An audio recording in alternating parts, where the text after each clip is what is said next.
This week on the OneCast, we're going to start talking about the northern swing of tournament fishing. We're going to talk about a little bit of stuff coming up at ICast, and we're going to talk about some of the fishing we've been doing. That's a good one. That's a good one. Oh, God, it's a toad, son. It's a toad, dude. Let's go. I wake up to a little bit of drool on my pillow, feel like it's gonna be a bad day. What's going on, OneCast fans? Welcome back to the OneCast for another weekly episode. We're not really calling them episodes. It's a weekly chat, however you want to look at it. As always, Pete here with Trey and Ben in the studio talking about northern fisheries, about a swing heading up north. We've been talking about, we've had some guests on. We've had MPFL in here. We had Fish Tips on last week. We had Mitch Elsey, NPFL angler, between the NPFL and the Fish Tips episode. So we just wanted to come in and talk a little bit about the fishing that we've been doing, talk about some upcoming tournaments. But as always, make sure you head to OneCastFishing.com. Check out the line of snagless jigs, long neck hooks, the weedless Neds. Use the code TheOneCast, all one word, at checkout to save 10% off your order. Get you some jigs and some other stuff, and give those a shot. We've been talking about a bunch of partners. They're all linked below. Veteran organizations that we're doing some free advertisement stuff for. Make sure you check those out. We're going to go into more detail. I'm not going to go into it every week, but make sure you check those guys out in the links below in the description of this week's episode. So, Ben, Trey, what you got? Well, first of all, how was everyone's 4th of July? It was excellent. Our neighbor puts on the greatest fireworks show I have ever seen. So his name's Pat. He's getting his license and all, and it's our little HOA community puts on a show too. We didn't even go last night because this show was 45 minutes long. I'm talking like the full aerial. He goes out of state to get his stuff, and it's absolutely. It was a phenomenal event on Sunday night. So I'm super impressed that a resident put together a show like that. So I'll tell you, man, like every state I've lived in, whether it was Michigan, Tennessee, or here, I've always been in a state where you can't buy projectile fireworks. Yeah. It's super frustrating because you want to go and you want to get those mortars and you want to fire them off and stuff. And but we celebrated 4th of July here, and we just did like the basic fireworks that you buy from the little shops and stuff like that. But I think more importantly is, it's America's birthday, and it's a great way to celebrate with friends and family, get some good barbecue in and stuff like that, and also take some time to be thankful for what we have. And speaking of what we have some awesome fishing coming up in the north by some of the national level tournaments. But we also have ICast coming up. Yep. And for those of you who don't know, ICast is held annually, and OneCast Fishing last year attended ICast for the first time, and it was a pretty cool deal. And it's going on right now. It is going on right now. So one of the cool things before we kind of jump into like anything ICast related, like baits and stuff, but ICast every year holds their ICast Cup, and it's a 4-hour fishing tournament. And at the end of the tournament, the winners get to take the coveted ICast Cup trophy home. The business, right? The business gets to host that that trophy in their headquarters building, and I think that trophy is passed around every single year.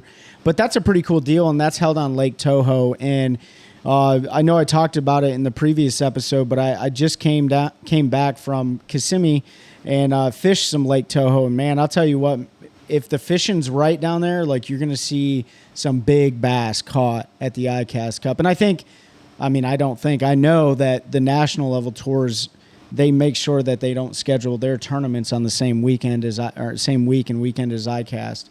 But it's a pretty cool deal. So there's some new stuff coming out, and that's where all the vendors get together every year, and they push out new product and stuff. And Pete, you want to talk a little bit about some of the products that you see coming out? Yeah, there's a bunch of baits. I don't know. There's nothing that I'm super excited about. I'm the usual hard baits. There is American Bait Works has a hollow-bodied popper, which I'm kind of intrigued about because there's days when they don't want to eat a frog, with that big profile, and even the smaller profile frogs are getting more popular. Yeah. So I think that'll be an interesting thing to throw in the mix if you fish heavy vegetation, and that's your thing. Spro has a couple bigger swim baits coming out that kind of intrigue me. Other than that, it's sort of the normal stuff. Strike King ripping off the rock crawler and coming out with the gravel dog. You know, Pete says ripping off. So what Pete's going through right now, because we're recording this before ICast. So up on Bassmaster, they've got the new product showcase preview here. And what we learned last year down at ICast is that there's a lot of new products that never even make it onto Bassmaster's website, onto Wired to Fish, right? And we're not going to get into the behind the scenes as to why that is. So I encourage everyone out there to download the ICast 2023 app. You can download it now. I just updated it from last year. They don't have the new products up. It will probably be Tuesday or Wednesday they'll put the new products. But every single company who introduces products in the new product showcase, they'll be on that app. Yeah. So there's a lot of cool stuff that never even gets shown from smaller companies and all. That should, everyone should definitely take a look at because it might pique your interest. I think it'll be should be Wednesday that goes up because I think Tuesday night is when they do the media unveiling of all the new product showcase, and they put it up after that. So, yeah, like Ben said, make sure you download that app. You can get I don't want to call it a sneak preview, but you'll get a preview of the stuff that's coming. That's kind of when all the NDAs around stuff drop, and you're able to get that information on the new stuff coming out. One of the things that is kind of cool that is coming out is Rapala has a line of soft plastics coming out, which is, we were talking, I've never seen Rapala soft plastics. We jumped on their website and they still just have the hard baits up there. So that's kind of cool they're doing that. I have a feeling that was probably some pressure from some anglers that fish Rapala and they want to, streamline their whatever their sponsorship deals or whatever, just to make it all one-stop shop. So they got some pretty cool baits. We saw Jacob Wheeler win an event. Which event did he win? That was not Cayuga. No. The one before Cayuga. I can't remember where they were fishing. I'd have to go back and. He was Demiki rigging the. He was Demiki rigging that new. They're calling it the Crush City freeloader that looks a little bit like a spunk shad. Yeah. From Hog Farmer. I know it's a little bit different profile, but so we had a little sneak peek that was coming. But there's some other stuff on there they've got coming out. Again, if you go to Bassmaster's website, they got a list of the things there. Sprog has the Mega John, which my buddy John Cruz helped design. So sort of like a mag draft, but a little bit different profile. He's been really impressed with it. I know he's caught a bunch of fish. It's been on the side of his boat all year, but he hasn't been able to tell people what it was. So now that it's kind of out there, I'm sure the Berkeley Coal Shad will be up. Yep. I didn't see it on the list, but I'm sure it will be entered in too because you can't I can't remember when they put that up for sale, but you can't even get them yet. Yeah, you can. They just came out. No, the first batch was like March, I think, because they just recalled the first batch. And they're giving everybody a one to replace one. That's right. They came out. They came out at the Classic. They weren't happy with so it would have been March. Yeah, March, which is fine as long as a product is in that calendar year. So as long as it's released in 2023, and a lot of folks probably already know that there'll be a bunch of product releases here. And you won't be able to get them to maybe November, December, or even next year. It shouldn't be as bad anymore because COVID, all the supply chains kind of alleviated. But sometimes it just takes a while for the stuff to filter out. What I'm interested in is the trolling motor wars. Yeah. So who is going to win between the new Quest, the new Ultrix from Minn Kota, or the new Power Pole? That one's going to be. That'll be a tough one. What's cool with the Quest is it's not just the Ultrex. So they have 3 motors entered in that category. You have the Tarova, the Altera, and the Ultrex all come in the Quest line, which gives you the enhanced GPS, and brushless, right? And they're brushless, 12-24 volt. So it's kind of cool that there's 3 different trolling motors that fall into that. Garmin has the Kraken coming out, which I just saw today. I didn't know anything about it. So I'm not 100% sure what they've got going with that. Just looking at it real quick, it looks like longer shaft lengths are available, pivot style head. There's an integrated Garmin chart plotter now, so you can wirelessly connect with your Garmin's. And I think there's a built-in mount for the live scope transducer. It starts at about 3,700, which that's good. That's good. That's good. Yeah. I mean, compared to what all these new trolling motors are coming out with, that seems to be you figure right there. Brushless Ultrex Quest, you're looking at $36.99 to $41.99.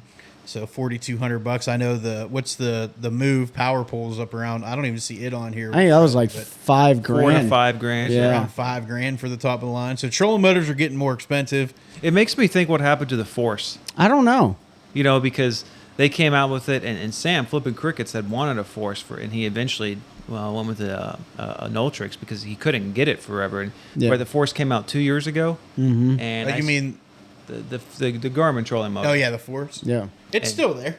Well, I know it's still there, but it's been 2 years, I think, since it came out. They didn't get them out right away. There were some issues with them. Yeah. So this is kind of maybe their second crack at a trolling motor. So why are we? The reason we're seeing all this on a website is because ICast is not open to like the general public. You either need to be a vendor or media or something like that. But these are some serious teasers. I think the thing when I look at all these baits and all these electronics and stuff, a lot of people want to get them like first thing, and if you can get your hands on them, like get your hands on them. Any bait that is different, that's not commonly thrown because of how much we educate the fish in our lakes, like try to get your hands on them. Yep. I will say, and this is just my personal opinion, when you start looking at like the first version of a new trolling motor or graph or something like that, it's like anything. It's like when the Apache helicopter was first developed, there was a lot of things that needed to be worked out of that aircraft. There's a lot of bugs. And it was all electrical, of course, not really mechanical, but just understand, like as a consumer, like you're most likely going to deal with some issues, and I hope you don't, but remember the Ultrix was the same way. Same way. Yep. Because they had, and I had one of the first ones, and it took 5 years for my board to go out finally, but one of the boards had a tendency to go out where you could not move the pedal anymore. Yep. And so they had to go back and waterproof and change a few things. But that was the very first iteration of the Ultrix. Yeah, so there's always going to be something. It's always funny when ICast is getting ready to come out, though, because you see the social media world explode, like all these, professional anglers and stuff on their socials and stuff, like marketing, doing the job that they signed a contract to do. But you're going to see a lot of the stuff on there that you'd be like, oh, man, that's just another bug or that's just another crankbait or whatever. And it is. But these companies have to be competitive with other companies to stay in with the time. So ICast is going on. That's a cool deal. Yeah, check out you'll have a ton of stuff coming out from there. So videos, TikToks, all that stuff. Your favorite anglers will be posting a bunch of stuff. Companies will be posting stuff. So follow along because it's always an exciting time.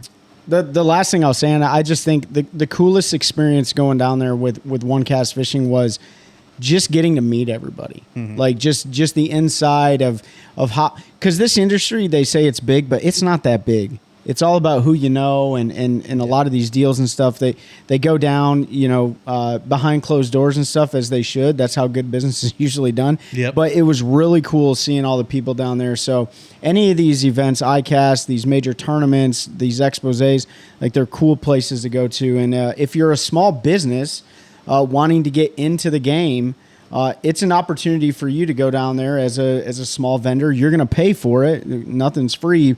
You're going to pay for it, but that's a good opportunity to get your claws in the backs of some of these people that actually have been in the fishing industry for a really long time. It's all about who you know. So, but yeah, so ICast. Yeah, we'll be back next year. I plan to go. I could have gone this year. I'm disappointed I'm not now. I didn't want to go, but now that I'm not going to go hang out with all my friends, I'm like, man, I messed up not going this year and taking the time off work and all that. So yeah, but I definitely plan to go next year. So we'll do the whole media thing and get it on it early. If it's in Orlando, it might. Who knows? They might shift it back to Vegas or something, and then I'm not. doing that. I can't. I have no desire to go to Vegas. I don't think they're going to do that. No. I think it'll probably stay. It's been in Orlando for 3 years in a row now. They used to move it around like SHOT Show, where we go different places. Yeah. Now you see SHOT Shows pretty much just in Vegas. Big Rock, which is another big tackle deal with a distributor. They do theirs in Nashville on New Year's every year. Yep. And then I think you'll see ICast stay down there in Orlando. So yeah, if you get an opportunity for a company you work with, or like Trey say, a small business, check that out. Do it. I will say it's all business. So if you're just trying to find a way in there as a fan of fishing, I would not recommend spending your money and going down there, because you're not going to get in the door. to you're not really going to get time with the people that you want to meet and talk to. You'll see all of them running around, but they all have meetings scheduled every 30 minutes to an hour all day throughout the day. They're just running from place to place to place and shooting media and meeting with potential sponsors or current sponsors and all of that stuff. So here's the inside scoop. If you're not getting in because you're not a vendor or you're not media, just look at the restaurants that are right around the Orange County Convention Center. You can pretty much guarantee that there's going to be an after hours event, whether or not it's just eating or drinks or whatever. You might be able to run into some people. So I'm just saying. But speaking of tackle, Ben, I saw a post earlier. I don't know if you want to throw that in here, but OneCast Fishing's in a new tackle shop. Is that correct? Yeah, a great segue there. I appreciate it. We're actually, there's two I haven't mentioned. So in Ava, Missouri, at J Brothers in the hardware store, we're in there. And then last Friday, I took a bunch of tackle over to, it's called Tack and Tackle. It's over in Robbins, North Carolina. So it's a great place. The guy who owns it, his name's Tim. He took an old farmhouse and basically renovated it and converted it into both for tack for horses, right? Because it's as you guys know, about an hour west of here. Yep. Mm-hmm. And it's about an hour west from us. The horse. I don't know anything about equestrians, but the horse riders, stuff. right? Horse stuff. The horse stuff. I'm a fisherman, not a cowboy. That's right. But so they've got that in there, and also a big section for tackle, and it's all tournament driven tackle. So he does no live baits. It's all soft plastics, hard baits, high quality reels, rods, that sort of thing. So it's a great place. It's in Robbins, North Carolina. So if you're out that way, it's about an hour west of here in Sanford. Yeah. So it's a great little shop that just opened up in April. I'm just thinking, right? Because this is what I do. I don't think but I think. Okay. I don't think well, but I think. That's fair. But you don't know anything about horses, but you know about fishing. What if you had tournament fishing on horseback around ponds? Dude, come on. Could you joust your opponent like if they were in the spot you wanted? I don't know what that would look like, but I'm just saying, like, if you took, like, I guess you could if you took, like, a cash and, like, heavy bait rod up there and you just jam somebody in. No, don't do that. But, like, that would be so cool. Like, you run around, you're on a pond, I don't know, a few 100-acre pond, and you're just like, now I'm just going off on a tangent here, but I think it'd be good. Logistical nightmare. I just think it's fun. The only thing is you'd have to find someone Well, clean up the poo. maybe we'll have to talk to Brad and Paul because they're looking for new and creative ways to do things with the NPFL. So, Brad and Paul, we know you listen. What about a horseback pond tournament? Just That's put right. You guys on horseback. That's right. And You can buy all your tackle from Tack and Tackle, right? tackle and your tack. You're That's good to right. go. You got your equestrian subject matter expert, and then your artificial baits and stuff. I don't know how many anglers are proficient at horseback riding. So I don't know, but if they do it, I need to be out there with a camera because that's going to go down. Absolutely. To be honest, it'd be great for a sight fishing event. Right? It would. You'd be able to get up. Could there. you imagine? And that horse can go in the water too. That's right. True. You think he's quieter than one of the new trolling motors coming out? Tough to say. Sounds like a good test. Hey. Speaking of tournament tackle, you did bring that up. I just want to real quick. MLF just wrapped up on St. Clair. Jordan Lee back raising another trophy. Yep. One of few guys to win back-to-back classics. That's right. Has been around for a long time. Had a couple little bit tougher years since the transition or the split, whatever you want to call it. It was that 2018 when we call it the split. The Great Divorce. The Great Divorce. Schism. The schism, yeah. He's had a few rough years. I know he won another BPT event early on, but Yeah. always liked Jordan, man. Cool coming out of college, winning a classic. Did you guys see his TikToks? Yeah, I About like his TikToks. About what happened at the hotel? About the hotel, yeah. Let's dive into it. Yeah, so for anyone who didn't see it on TikTok, Jordan's got a pretty good presence, and I think it was for this last tournament. Yep. At St. Clair. Yeah, it was. He was parked in the hotel. He unhooked his boat, had it so he could plug it in, and had his I think his truck over two spots, so then he could be able to pull We had out. the boat over two, and then the truck in one. Because Okay, he parks yeah. in an angle. Because the way, if you think about a boat backed into a spot, you have, your line of spots here and then spots here. He parks at an angle and takes up 2 because if he parked straight on, he wouldn't be able to He pull can't the boat cut. out. So he parks 2 there, and then he has 1. And this was day 4 in the hotel. And then the Hilton lady came out and said she can't do that anymore. And he's like, what are you talking about? You can't go home, or you don't have to go home, but you can't stay here, Jordan. Yes. So he went across the street to the other hotel, and they're like, what is wrong with that? I don't know. You can do whatever you want here. I mean, he does better than me because typically I just pull into 4 or 5 spots horizontal and ask them, hey, my boat's parked here. Do you got any issues? And they're like, oh, no, you're here. Which, if you follow the saga, he went back the next day and walked over there, and there was a big box truck taking up 9 spaces right where he was parked. Yes. They pulled in and took up 9 spaces. So whole buzzards aren't just on the water. No, they're in parking lots too. Apparently, they're in hotels as well. That would make me upset. Like, I paid, like, you get what you pay for, but I mean, like, dude, it's in. Especially after 3 nights. Well, and looking at the parking lot, even on his TikTok, it's not like it was full. No. Like, it wasn't a destination hotel for people to go stay at, especially during that time. So. Oh, and the other thing, his propeller was over on the sidewalk. Yeah. Oh, darn. Let's be honest. Just watch where you're going, people. Yeah. That part of Michigan's not really a destination outside of fishermen anyway, unless you want to go check out 8 Mile and buy some crack down the road.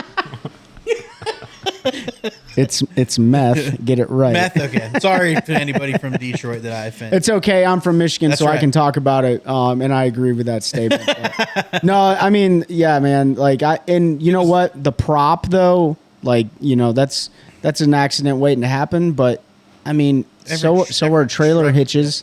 So is everything else. I don't know. It's just so. Anyways, folks, like Jordan Lee, congratulations. Yeah, awesome job, man. One of 3, like Pete said, back-to-back Bassmaster Classic winners, along with Rick Clunn and Kevin Van Dam. He is a steward of the profession. Like, he really is, and he's done a great job. So Don't forget about Hank Cherry. Yeah, Hank now back to back. Oh, that is, yeah. So there's 4 I'm sorry, now. there's 4. Yeah. I was mistaken. See, I told you I think, but I don't He's think from that North well. Carolina. You just, yeah, you're right. Oh, my bad. Whatever. 4 of them. So awesome, Jordan. Just for anybody listening or didn't follow and is just hearing about that drama, if you do travel, take a boat, ask the hotel beforehand. Just clear it with them. That way you don't run into a situation where you're getting thrown out of the park. Out of the hotel at 2 in the afternoon. I always ask just because I want to be like, where's the closest outlet at? Where's Yeah. an outlet? And they've let me park in the front. Yeah. Like, not because you got where you drive under, but just on the other side of that, yeah. they were like, just park right here and plug in. I was like, okay. Yeah. Perfect. Yeah, I always ask, like, how's the crime? That's my first thing. And I've stayed in some shady hotels before. Me too. Yeah. And listen, if you're thinking about going to fish Lake Norman in North Carolina, do not take your boat and stay at the Hilton off that main highway. It's in Morrisville. Literally, my window got broken out of my truck and all of my fishing tackle was stolen, along with a bunch of other people. So, like, hotels, you assume a lot of risk. So make sure that you have the proper security equipment, whether or not that's the locker bars, or you take everything inside your hotel with you. But that's a serious concern. I know it happens all the time to anglers on the road. And speaking of security concerns, and this is just for you local North Carolina folks, but I think it's happening all over the country, make sure you do your best to protect your catalytic converter underneath your vehicle, specifically bigger trucks, because people are stealing them on a daily basis here in North Carolina. I know it's happened 3 or 4 times in the parking lot at Cross Point Boat Ramp on Sharon Harris. And for those of you who don't know, that is Chatham County District jurisdiction, and they patrol there like once so often. So just be mindful of that. We've had some friends get their catalytic converters stolen. And Pete, you bought something for your truck, didn't you? Yeah, I have a converter plate underneath there, so I got like a 3/4 inch piece of steel bolted to the frame that blocks the catalytic converter. Yeah. So be mindful, folks. So we talked about MLF, Jordan Lee won, but the controversy around Cayuga, which was now 2 events ago. So St. Clair was the most recent one. Cayuga before that. It's been a month Adrian now. Vina won. It's been about a month. Congrats to Adrian. That was his first win. He's a pretty cool dude. I met him when they were down here for heavy hitters. Talked to him for a little bit. He was actually fishing the marina on Jordan And I rolled in there to get fuel because I had been just running around watching all the guys and hole buzzard in where the pros were catching fish. And and he was in there during a break eating a peanut butter and jelly sandwich. And I talked to him during the break for a couple minutes. He was a super nice guy. So congrats to him there. But lots and lots of speculation and accusations in Cayuga. And it was 2 anglers. Matt Becker was one of them. And who was the other angler? I think it was Spencer Sheffield. That was it, Spencer Sheffield. So Matt Becker, the question was whether fish were hooked in the mouth or not. Was that Matty Becker or was that Spencer? That's Spencer. Spencer Sheffield, Yeah. You're right. So Spencer Sheffield was taking fish off the hook. And if we got these names wrong, feel free to correct us in the comments. So let's back up for a minute. So, because we haven't discussed this as a group yet, and I know there were some rounds, and I know Luke Duncan talked about this as well, and he had a pretty strong stance. What happened here? So at Lake Cayuga, it turned into a smallmouth sight fishing event, and according to MLF rules, during a sight fishing event, you can't catch the same fish in the same day. You can't be sight fishing and catch the same fish. Also, during a sight fishing event, you have to show the marshal that the fish was hooked in the mouth. Correct. And not on the lip, not on the fin, right? Because the snagged fish do not count in a sight fishing event. And that's where the controversy comes from. Mm-hmm. Because there were multiple guys who caught the same fish, right? And it's on camera, right? And then there were anglers who caught fish who unhooked 5-pound small fish outside the gunwale of the boat, which no one does that, with the back turned where the camera and the marshal can't see anybody and just holds up the unhooked fish and weighs them, right, and gets that weight counted. Yeah. So yeah. I wasn't there. None of us were there. But I will tell you, I usually believe half of what I see and nothing of what I hear. And I believed when I saw some of the video footage of certain anglers with their backs turned to the camera, acting like they were, unhooking a foul hooked salmon in the river system up in Wisconsin or Michigan, because you can't foul hook them there either. It looked absolutely malicious. It did. From any person that's not a bass tournament fishing fan wouldn't be the wiser. Yeah. But for those that have context in tournament bass fishing, I don't know of any bass tournament where you can foul hook a sight fish. I mean, that is at the club level all the way up to the national level. And at the club level, we all know, look, it happens. There's no marshal on the boat. At some of these other sanctioned events where there's no marshals on the boat, I'm sure it happens and people get away with it. But when the camera's on you and you're being televised and your back is turned and you legitimately break the bylaws of that national level organization and you can get away with it and turn around and fish the next event in St. Clair with no questions, to me, that is going to breed some serious doubt. Yep. And this is my issue with Major League Fishing. I mean, they said they're going to do an investigation, but it's been a month. And we're looking it up. Pete's trying to pull up stuff right now. Like, there's been nothing put out by Major League Fishing. So the last statement they made is they're still reviewing footage, and that was 2 weeks ago. And We're at 4 weeks since the event. And this is my problem with Major League Fishing, is that they have created a culture where anglers are willing to do some very fishy stuff. Yeah. Right, to make $100,000. Like, Yep. I understand the anglers pushing the limits, but that organization has allowed things to happen over the last 3 years, 4 years, ever since they've existed. Yep. That allow anglers to push the limits, right? And we could go down the list of all the controversies or scandals they've had, right? Yep. And it's right. They've gotten to a point where these anglers feel like they can do. I mean, they can almost intentionally on camera cheat, do some shady stuff. Yeah. So 4 of the top 10 they're saying were being investigated. So, and I know Matt Becker, Spencer Sheffield, and I know Takahiro had a question, and that was sort of what I think spurred everybody, because Takahiro had caught a fish, weighed it, released it, and this is all on video, released the fish, and then asked his official, can I catch that fish again? And he said, you can't knowingly catch the same fish again. And he goes, well, can I back off 100 feet and catch that fish again. And he said, well, you have to be able to beyond a reasonable doubt say you don't know for sure it was the same fish. And he goes, well, my guy yesterday told me that I could do that. So now there's no consistency with the officials. One told him the day before, and apparently the guy the day before had called the tournament director and said, hey, can you do this? And he goes, as long as he can reasonably say that wasn't the same fish. But you're bed fishing, and that's what came. And I'm not gonna say who did what because I can't remember and I don't want to get it wrong. But Matt Becker, Spencer Sheffield, all their names came up for either hooking fish not in the mouth. One of them caught a fish clearly sight fishing in the morning, and then came back and caught it again in the afternoon. They needed 5.6 to upgrade or something like that, and the one they caught in the morning was 5.7. They run back to the exact same spot, catch a fish that's 5.6. And you can look on. There's a lay down in the background. You can see the stuff around. There's no doubt that it's the same fish. And MLF should have no problem determining this. No, because they've got waypoints and trackers on. That's right. When I listened to Luke's podcast about this, what I didn't think about, because I went and looked at the weights, I was like, man, if you would break this out over a 4-day tournament, there was a lot of century belts caught. But what he was saying was, which makes sense now, is that they're all catching the same fish. They're all right. Oh, score tracker went off. He just caught a 6-pounder. I saw him fishing over here. So 2 hours later, I'm going to roll over and catch that 6-pounder. Yeah. Right. So if all those fish had to go to live, to a live weigh, like the weights would not be the same as they were. No, they wouldn't.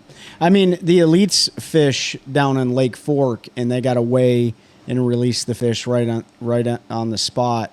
But I'm very confident in their rules as well. Like, you can't catch the same fish. Even with the elites, you can guarantee that they're not catching the same fish because those fish aren't released the same day. Their fish care people put them in a tank. They rate. But what I'm saying is, like, there's no question in the elites if you have a century. Texas Fest they do release. Fork. Well, some of them they weigh. Yeah, they have to. Yeah, weigh if they're not over like 23 inches, then they can't bring. You're right, because of the slot they allow them to weigh them. So that would be like if they were fishing hares. Yep. Absolutely. Yep. But I see what you're saying. This is the kind of stuff that deters a lot of people from looking at professional bass fishing. Yeah. As a profession. No, it's not. Right. It's not necessarily bass fishing at all. It's a lot of the reason why a lot of people don't like the MLF and what they do. Yeah. I'll straight call out the MLF because you hear there's a very clear distinction when you talk to people that like fishing. It's like fans of one, fans. I like all fishing, but I'm not a fan of the MLF. I like the guys on there. There's a lot of good people. Some of them I consider friends. I'm not a fan of their format because exactly what Ben and you were saying. Like, it breeds an environment where there's an opportunity to take advantage of the system. And even though technically it might be legal, right? Like, I catch that fish on a bed and I come back later and I'm 100 foot off that bed, but I still know where that bed's at and I catch another fish that weighs an ounce less. I mean, morally, you got to be walking some shady ground because you know that's the same. You cannot sit here. If a man can sit across from me at a table, look me in the eye, and tell me that those two fish were different fish, I will tell him to his face he's a liar. Because when you're bed fishing and those big females, you catch them right off the bed, you're over the top of it, and you let her go. I've seen it fishing Clearwater fisheries for smallmouth. I know when you let that girl go, she goes straight back to her bed. Yep. Largemouth do it a lot of times too. They'll go straight back. Sometimes they circle a little bit more. A smallmouth goes straight back to that bed. There's no looking for it. There's no hunting for it.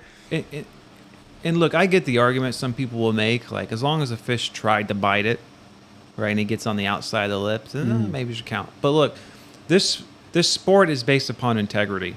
Yeah. Right? All the way down, Trey, as you talked about at the club level, it's really on integrity because you have no marshal with you. But it's again, going back to golf, like, there's a lot of integrity involved, and at least in that sport, the other sport, they call it themselves out all the time if they write a wrong scorecard or they do. I don't know all the rules. They accidentally touched the ball or they cleared it out wrong, right? We see that sometimes, right? And we've seen the stories about this before.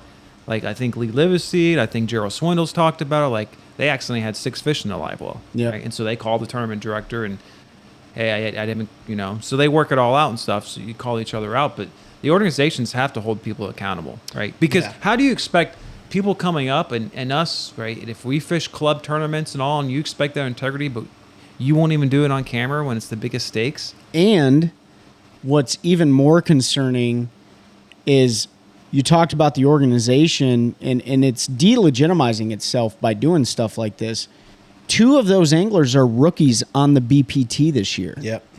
So now you got 2 rookies that think it's, and again, this is all speculation, right? But 2 rookies that came up through the invitationals that are now fishing the highest national level major league fishing event, and they're doing this stuff on live camera, right? Yeah. Listen, when you get a flag on the play on the field in football, NFL, it takes them about 10 seconds to review the footage, whether or not they got the first down or not, or whatever the case may be. Yeah.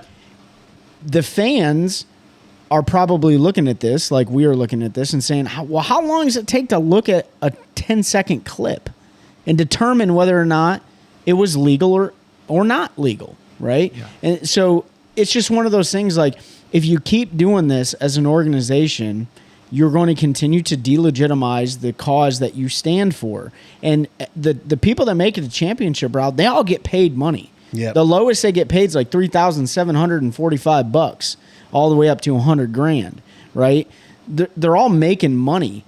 So I'm not really sure what's going through the minds of these people when they get to this level. It's like, dude, if there was ever a time to be black and white and clear as crystal, it would be right then and there. You know? It's something I heard, I forget exactly which podcast this was on or TikTok, but the theory was, so a lot of these events over the last 2 years have turned into forward-facing sonar events, and there was a few guys who are really good at this, and we keep seeing them doing well over and over again.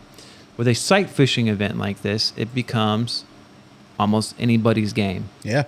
And if it's anybody's game, there may be more, like, this may be some people's only chance, really, to do really well, and does that allow them to push the limits well beyond where they should? If you believe that cheating in any event in the world is the way to get an advantage because you're weak in a certain area, then I don't want to be around you. Just go work harder. Don't cheat. And we heard it a million times in the Army. If you ain't cheating, you ain't trying. And if you get caught, you weren't trying hard enough. No, that's not the case with this. These folks literally have thousands of people standing behind them that are rooting for them. And I feel like a lot of times it's like when you got a cheater that is blatantly doing it on television, like, that is really letting a lot of those loyal followers down. I feel like this is potentially an organization killer. Like, depending on how they handle the situation, and what if they try to brush it under the rug like they did with the information cheating, with was it Sprague? Yeah, they got the information.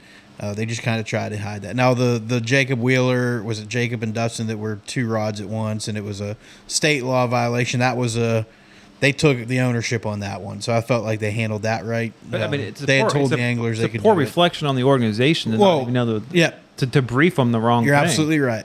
At the end of the day, now you have serious cheating allegations that violate your own tournament rules. And if you don't take it and handle it seriously, then it potentially is going to kill your organization. Because if I'm somebody that's fishing it doing the right way, why would I want to stay and fish when you're letting these guys get away with doing that? And the last thing I want to add on this is that there is a difference between what we saw at this last tournament at Cayuga, I guess 2 tournaments ago, with the shadiness involved, and then pushing the boundaries of something. Sure. So, like, things that Pochet's doing, I would argue a lot of ways are pushing the boundaries differently. That's not necessarily shady. I mean, there's arguments back and forth, right? And people have made that argument, but I think there is a difference. Like, if they have to make a rule because there's not a rule, well, you found a loophole. Yep. And you did a good job of doing what you know, trying to find a competitive advantage. But blatantly disregarding the rules for an advantage, it's a completely different story. That's true. That's true. Yeah, it's going to be interesting. You know, we talked about it way back early on in episodes. I say way back, 6 months or so now. But what we would do if we had the reins for a day, and I said I would make, I would make violations across the book. So you have some big names, you have up and coming names, you have got guys that have been around for a while names. So we'll see how those punishments, if any, are doled out. I can tell you right now, if there's nothing done when it's clear as day to almost anybody that looks at the footage and they don't punish anybody, I won't watch an MLF event again. Like, I won't even waste my time. I won't even give them the viewer hours to tune in and watch it. because that's a trash can move, and you're just a trash can organization at that point. It's really easy to set a precedent and nip it in the bud if you disqualify 3 or 4 people. Yeah, it is. And I'm taking we had him, and folks, if you haven't listened to one of our I think it was the 4th, 5th episode, I can't remember, where we had Kieran and his dad Daryl on. I'm taking him fishing tomorrow, and Kieran is one of those young aspiring anglers that wants to climb the industry ladder and move into the professional realm, whatever that means, right? Whether it's professional bass fishing or wherever his journey takes him. But it's those anglers that I'm concerned about. It's the thousands and thousands of high school anglers. It's the thousands of collegiate anglers. It's the hundreds and hundreds and hundreds, if not thousands, of it's not Toyota Series, but all those anglers trying to climb the ladder to get to that level, and then they see this kind of stuff happen. So does that mean that they're going to do it at the Pro-Am level? Or are they going to be deterred and not even want to fish with the organization anymore because they see that happening? Listen, if I'm giving you my money and you're allowing other people to take it, not earn it, then I have a problem with that. Yeah. Yeah, so they got to DQ him from that event. They should take back any earnings from that event. So you're talking $45,000 to $16,000 you got to pay back to the organization. DQ him from that event. That takes away the Angler of the Year points. You end up with a 0.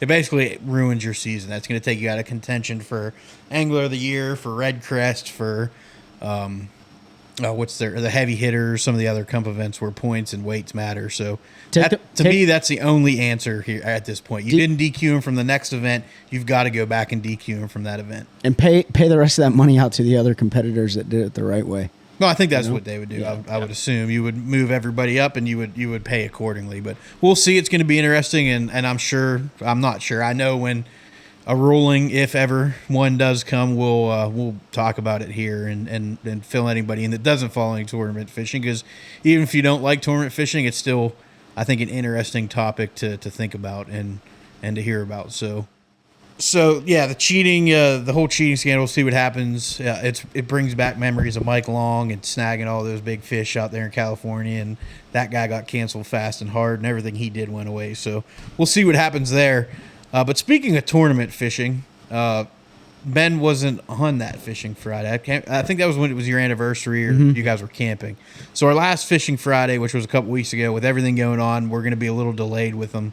We're not going to have one this week. Maybe next week we'll get one out. But it's just been busy. Everybody's traveling, family vacations, fishing has been a thing. We did go live last weekend from the water, and we were all out there for a little bit.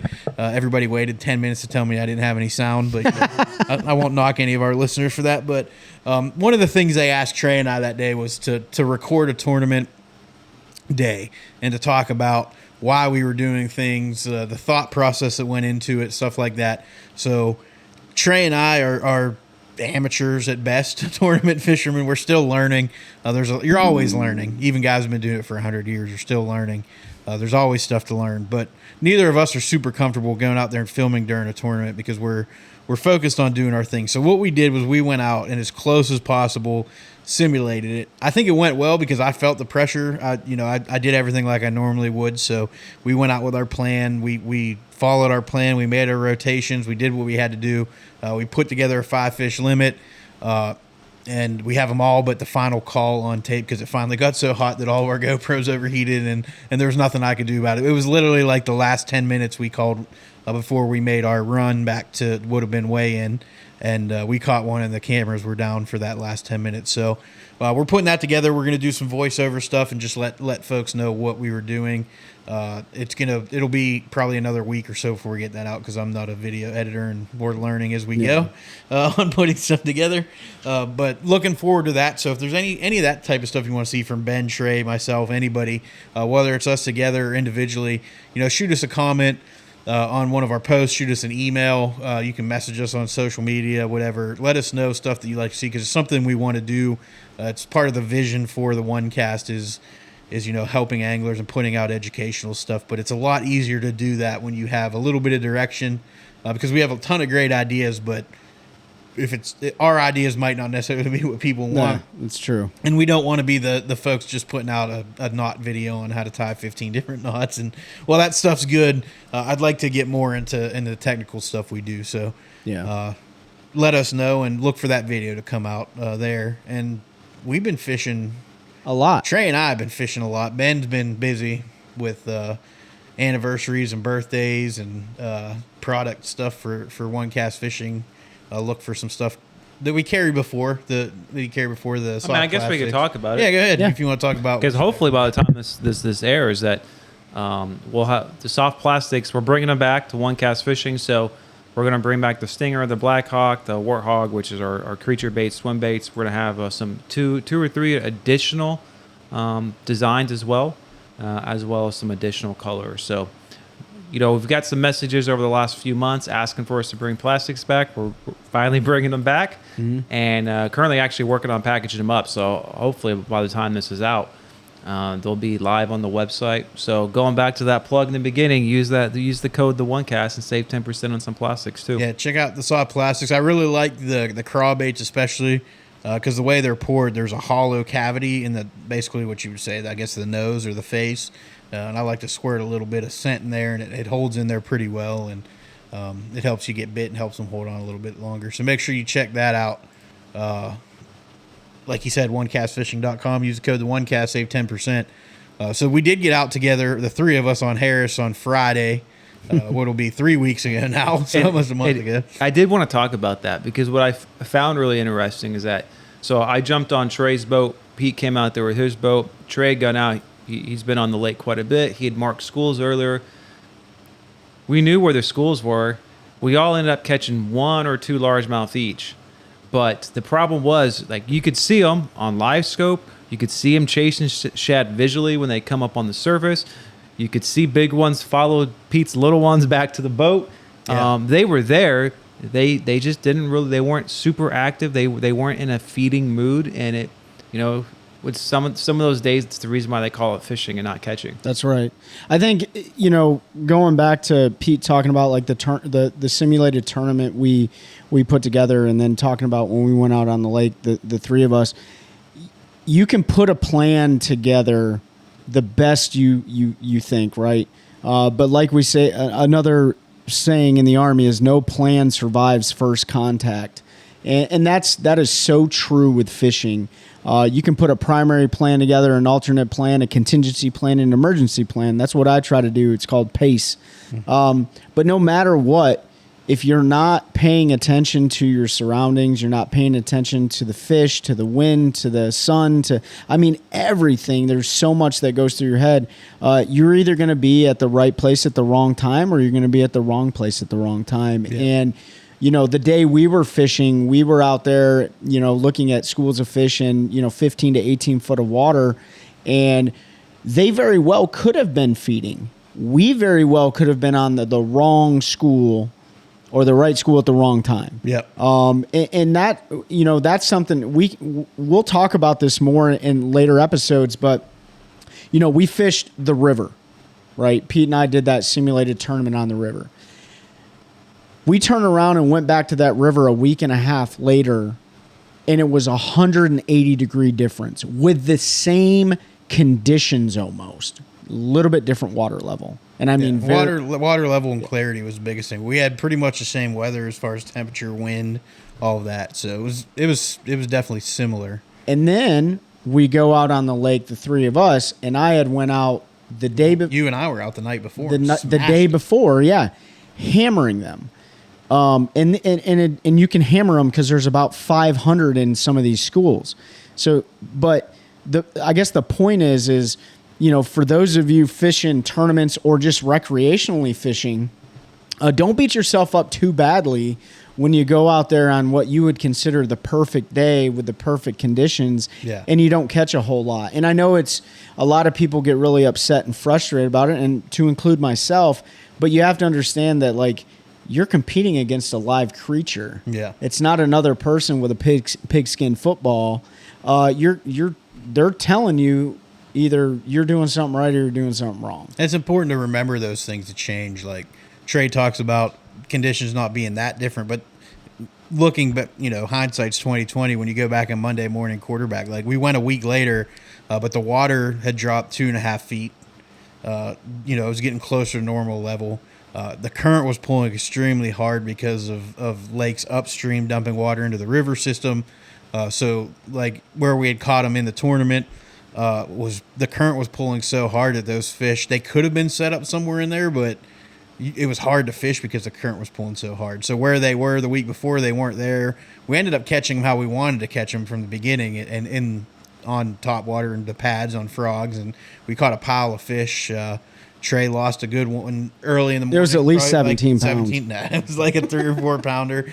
And then he ended up catching a 5, 10, 5.15, whatever it was, almost 6. So a great fish on a frog. And once we found it, man, we ran it. We caught him on a frog all night, or all day till the storms rolled in, which is we can tell another story about storms. Yeah. And then Harris, the night before, nothing really changed. The wind was pretty much the same. Actually, the wind was better, I would have thought, for Friday, because of the way it was pushing in the flat where we had caught them the night before. We're like, man, it's going to push that bait and everything up on this. They're going to come up and feed, and we're going to smash them. You guys just caught all the dumb ones. Yeah. That might have been what it was. Yeah, that very well could have been. But we caught, the day before, we had found a school that hadn't been molested because it was in kind of a weird spot. And Trey and I rolled up on that school and smashed them out of it. And then that school's just completely disappeared now. Like, we've been looking for it every time we go out there. And I have no idea where those fish went. Yeah. But the night before, there was 200 fish there, and we were whacking them.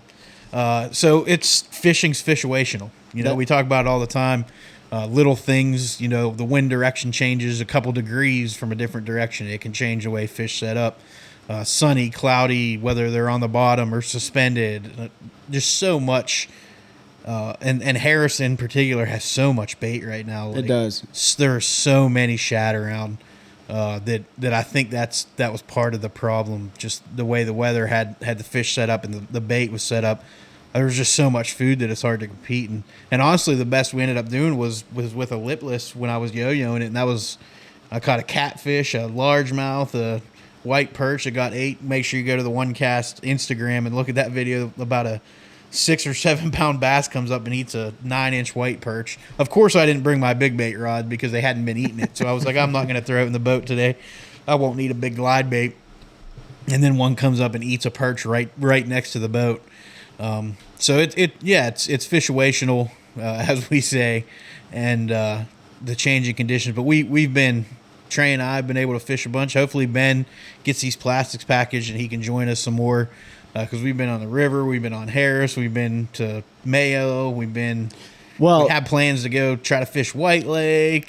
Full disclaimer: this isn't normal for me to fish this much. I'm just in between positions in the Army right now, so I took some time off. But with all the stuff going on in the fishing world, all the bad news and ICast and all the tournaments and stuff.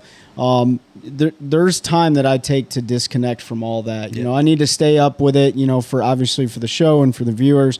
But there's times where I just don't want to put my GoPro on my boat. I don't even want to have my phone. And so that's what was great Saturday, man. When Saturday, when Trey and I went to the river, we never even turned a GoPro on. Nope. We just went out there and went fishing. That's the problem I have. Yeah. Over the last year, there were several times I went without my GoPros, and I had some epic days. Yeah. The GoPros are bad luck. I feel that way. They're almost like a banana on the boat. Could be. Hey, listen, shoot your comments at us and let us know. But we talk about the banana being the bad luck, dude. I firmly believe the GoPro is the new banana. I believe it is. I say that as a joke, but my last 2 PBs I've caught on camera. Yeah. Right. So I've had some great days with my dad with 20-pound plus bags on the river with a camera. So yeah. Really? I don't know. But sometimes it just seems like over the last year, every time I would not take the camera out, that's when the big fish would bite. But I caught 24 pounds in 3 hours one night. Yeah. Right outside my house. I remember that. Yeah. Right out. Yeah. 200 yards from my boat slip. Yeah.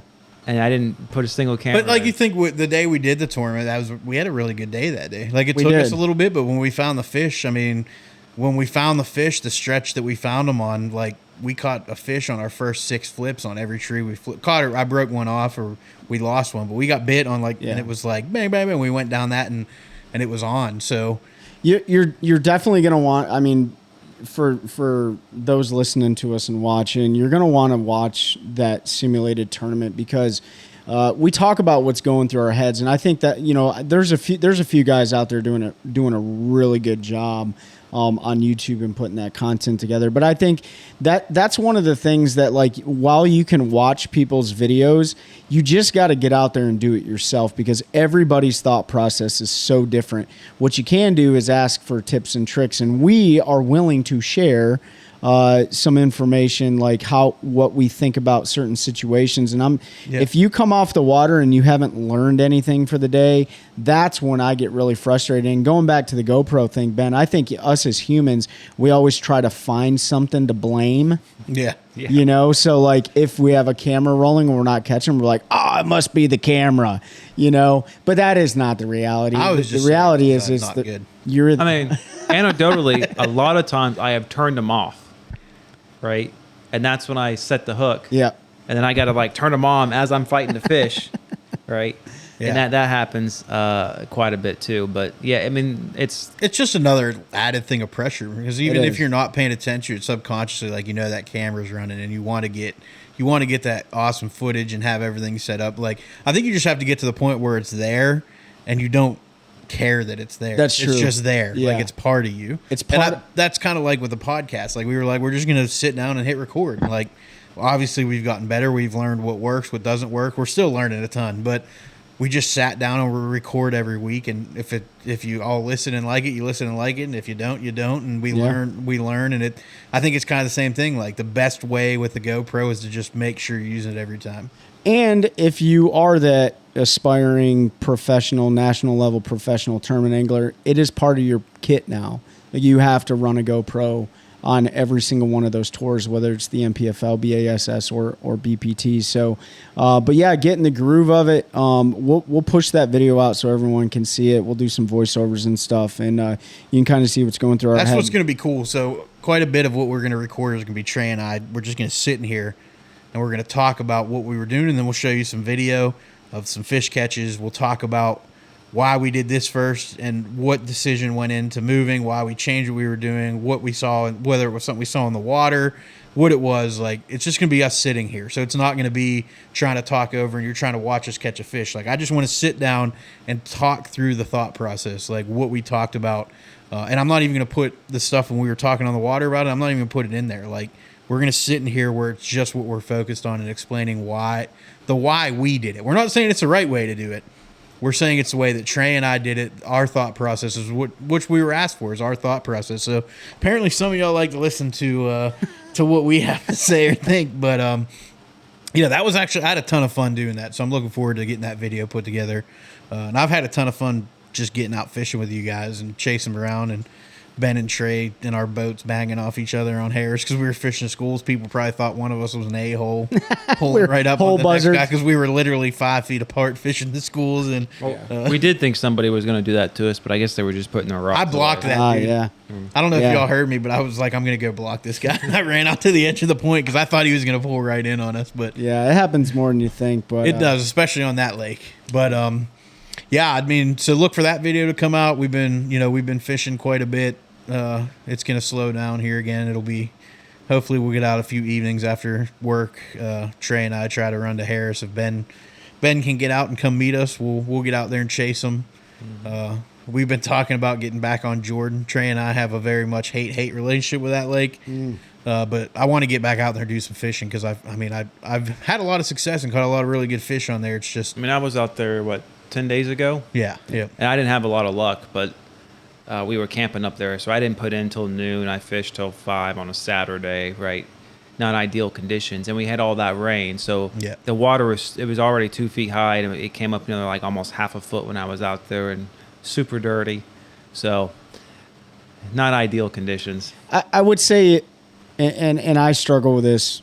I don't know if you guys do, but if you hate a lake so badly, it's probably the lake you need to be fishing. Yeah. It's the lake that is going to challenge you. It's like working out at the gym, and they always say Don't skip leg day. We all work out to our strengths. We don't like to work out to our weaknesses because it makes us feel better. Don't skip Jordan. Don't skip Jordan. You know? Well, I guess I'm good because I've skipped the gym for like 13 years in a row. So I got some time to no, I'm just kidding. It has been since COVID really screwed me up, but I got to get back in there one of these days. But yeah, no, I want to get back out there because I did have a lot of fun catching them offshore there. Yeah. It can be a fun lake, but it is frustrating because I feel like those fish are pelagic.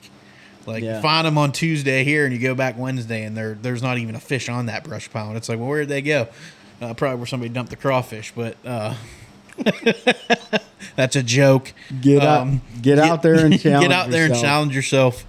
But that's all we really had for this week, I think. Yeah. Ben, Trey, you all got anything you want to add? No, appreciate everyone supporting us all the way to this point, and share with your family, friends, and like-minded individuals that love to fish. Before we say it, I do have one thing I want to add. I want to point out we have some new artwork hanging in here that our friend Jeff Christensen sent us. You might have seen, if you're local in North Carolina, the crappie print. It's kind of hard to see if you're watching video because Ben's head's in the way, but it's okay because we have pictures of it on social media. It's a picture of a crappie with a jig in its mouth. We have a largemouth here that's it's got a worm in its mouth. It's like in a river situation jumping out. Really cool. We've got good close-up pictures of them. But Jeff, that one was in the calendar of the crappie a few years ago. The largemouth will be in the calendar in 2024 for North Carolina. So if you're local, make sure you do that.